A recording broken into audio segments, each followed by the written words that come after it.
Let's keep that action rolling along. We are already into fight number 2.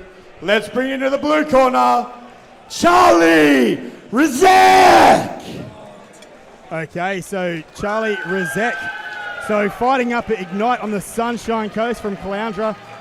Currently, I love this fighting style. He actually is able to switch stances, so he's both orthodox and southpaw.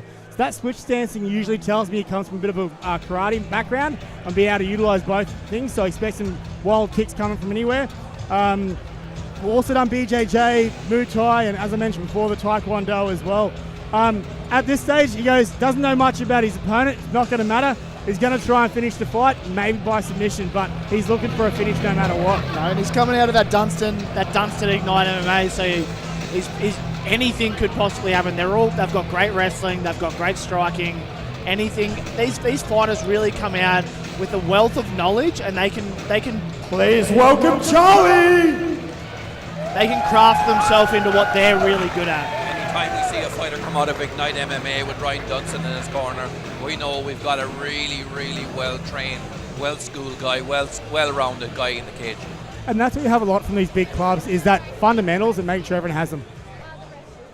And making his Ufe2 debut in the red corner, Thomas Hawk. Coming into the red corner, Thomas Hawk, one of our Ufe2 products, the 20-week man, obviously out of that Gamebred Academy. I love that his favorite fighting style is boxing, but his favorite UFC fighter is George St. Pierre. Yeah. They're sort of a counterpoint to each other. One of the greatest wrestlers that the UFC has ever seen.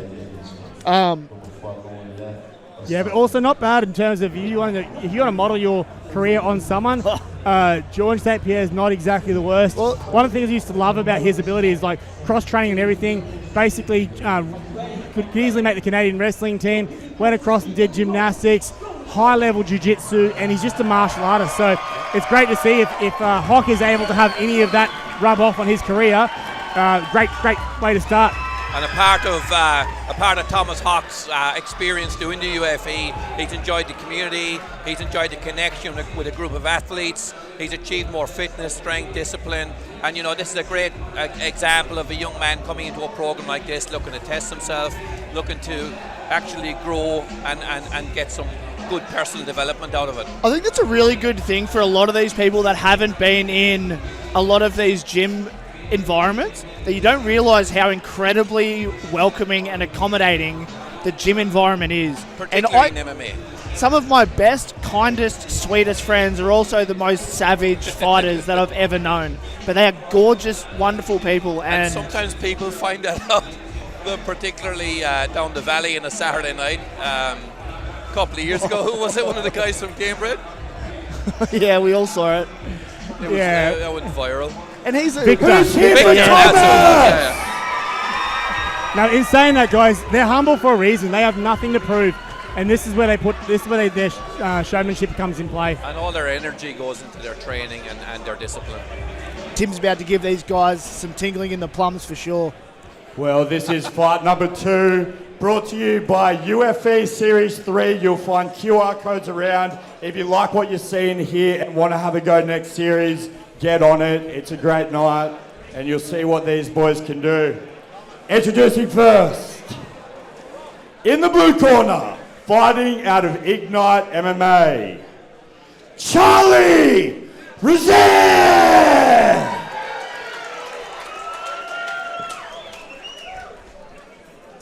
And his opponent, our first Ultimate Fight Experience competitor of the night, in the red corner, Thomas Hawk. It's Ultimate Fight Time. One of the most iconic voices in Australian regional MMA, Tim York. He gets me going every time, I've got to tell you. I'm really interested to wonder where Rezek got his nickname from, Charles Cheese. But here we go, boys are touch gloves. Nice little low kick to start off, and Hawk is straight into a couple of jabs. Oh, great return jab by Rezek there. These boys are not here to find out what's going to happen tomorrow. They're letting everything fly. Some really great shots as Charlie Rezek hits the deck and he's back up again. That's right. A little bit of balancing at this stage. They're both trying to throw everything into it.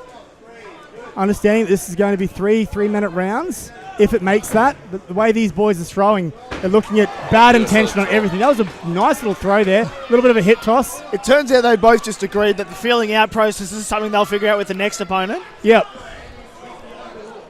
Nice little body work there as well from Hock, just making Rezek know that he's there. So Hock had one underhook. Yeah, he had the advantage there on the double underhook, and then just decided to let go of the cage hit.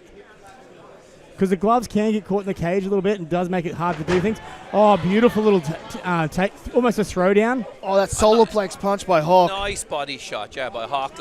And he's in a position there, actually, where he has a good position, but there's a guillotine effort here being made by Charlie Rezek.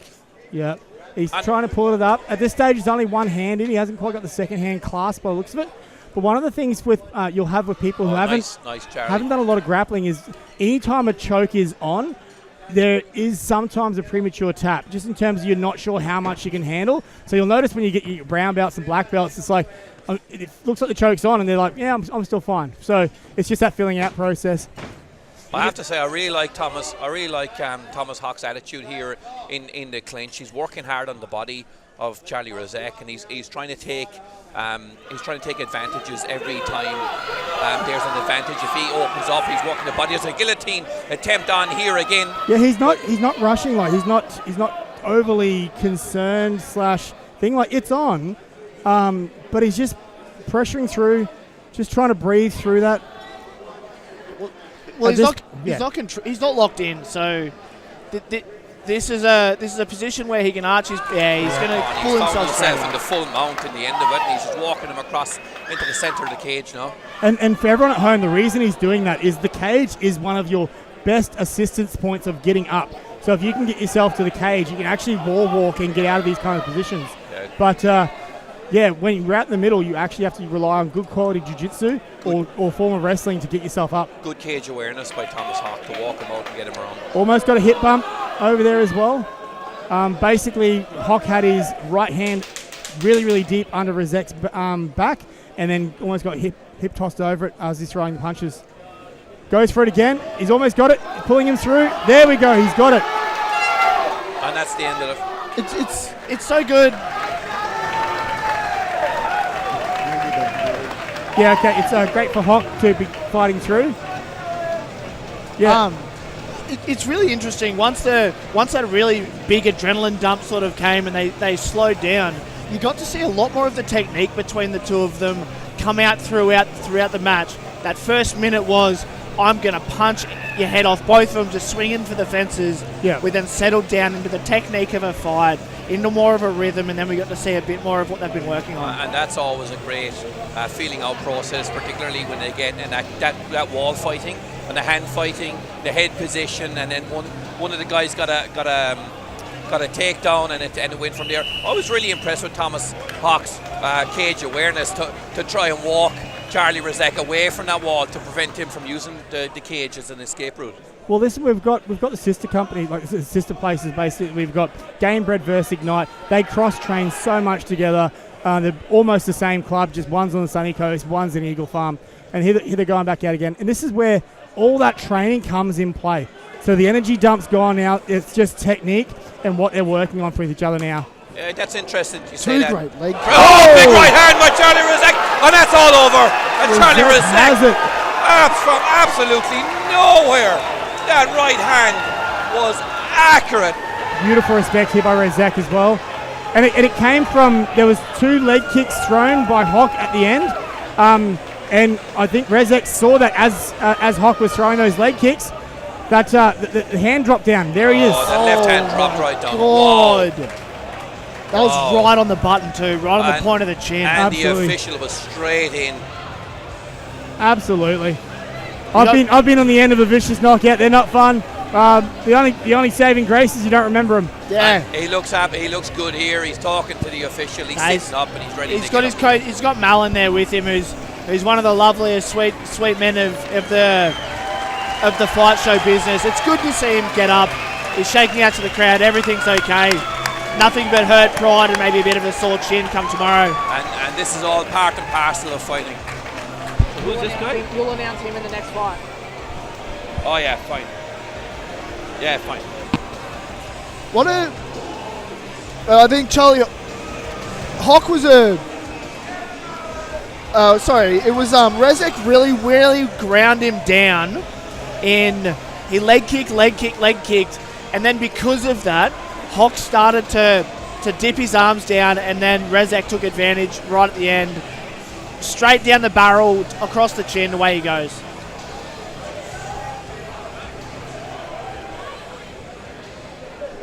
Massive props to the boys there for a thrilling second fight of the night.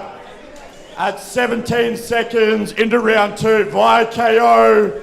In the blue corner, Charlie Rezek!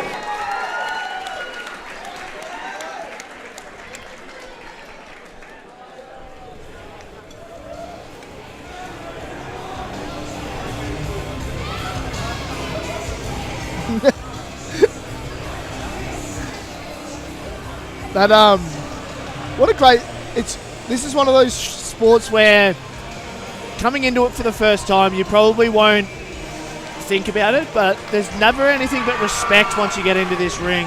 You get in there, you might want to kill each other for the 9 minutes you're in there, but the moment that final bell goes, you got nothing but respect and love for each other. And great sportsmanship shown by both sides at the end there, posing for the photos. This is an experience that these guys will have forever. So it's well worth making sure that they get the mementos, they get the photos, and the crowd are applauding Daniel Seeley's occasion. And I think Tim's about to bring in our next 2 fighters, which I can't wait for. This is going to be a cracker.